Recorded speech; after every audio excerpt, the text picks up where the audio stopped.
The Kenyan police are the third worst in the world, according to a new international report. The World Internal Security and Police Index, or WISPI, ranked Kenya at position 125 out of 127, beating only the Democratic Republic of Congo and last place Nigeria. The index publishers say it aims to measure the ability of the security apparatus within a country to respond to internal security challenges, both now and in the future. They excluded countries currently suffering from protracted civil conflict or those with insufficient data. So, Kenya ranking in the bottom three puts us in the club of countries with the lowest level of security provider responsiveness to internal security challenges. The countries in the last five, but who did better than Kenya? Pakistan and Uganda. They're ahead of us.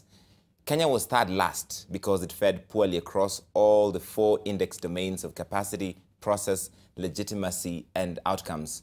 Kenya's 99 police officers per 100,000 people is lower than the index average of 347 and lower even than the sub-Saharan African average of 268 cops per 100,000 folks. 77% of Kenyans reported having paid bribes to the police, even though 58% of the population still somehow has confidence in the police. On the upside, Kenya's homicide rate of 6.4 per 100,000 people was lower than the index average of 8.05. So there are fewer murders here than in most other parts of the world.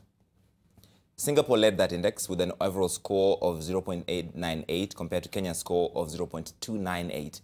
It is the only country not classified as a full democracy to feature in the top 10. This may partly be because it has a mandatory national service program for all men when they turn 18 to serve in the disciplined forces for at least 2 years.